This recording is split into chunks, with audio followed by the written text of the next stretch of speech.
एक समय की बात है। काशी में कई वर्ष साथ रहकर दो पंडितों ने धर्म और शास्त्रों का अध्ययन किया। शिक्षा पूरी होने के बाद दोनों विद्वान अपने अपने गांव की ओर चल पड़े। तब यातायात के साधन तो थे नहीं। लोगों को एक स्थान से दूसरे स्थान तक जाने में कई कई दिन लग जाते थे।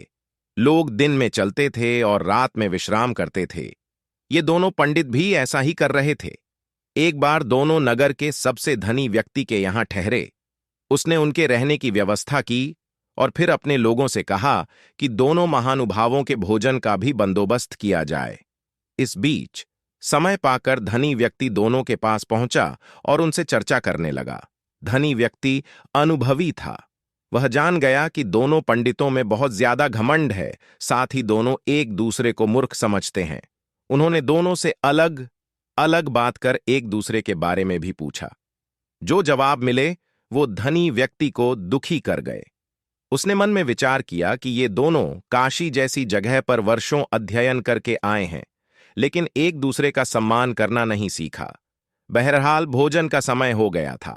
धनी व्यक्ति ने दोनों को बड़े आदरपूर्वक भोजन कक्ष में बुलाया। एक की थाली में चारा और दूसरे की थाली में भूसा परोसा। यह देखकर दोनों पंडित आग बबूला हो गए। गुस्से में आकर कहने लगे कि क्या हम जानवर हैं जो यह चारा और भूखा खाएंगे? धनी होकर तुम हमारा अपमान कर रहे हो। यह लक्ष्मी द्वारा सरस्वती का अपमान है। इस पर उन्होंने बड़ी ही शांति से जवाब दिया। एक को थाली में चारा और दूसरे को भूसा परोसा गया है, इसमें मेरा कोई कसूर नहीं है। जब मैंने आप में से एक से दूसरे के बारे में पूछा था तो उसने कहा था, बारे में पूछा था तो कि वह तो बैल है। वहीं दूसरे से पहले के बारे में पूछा था तो उसने कहा था कि वह गधा है।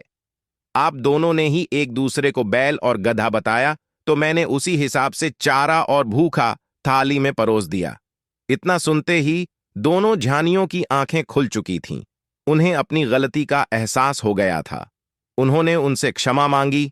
एक दूसरे के प्रति ऐसी सोच रखने के लिए खेद भी जताया। इस कहानी से हमें ये सीख मिलती है कि व्यक्ति में कितना भी ज्ञान आ जाए, उसे घमंड नहीं करना चाहिए। साथ ही दूसरों के प्रति बुरे भाव नहीं रखने चाहिए।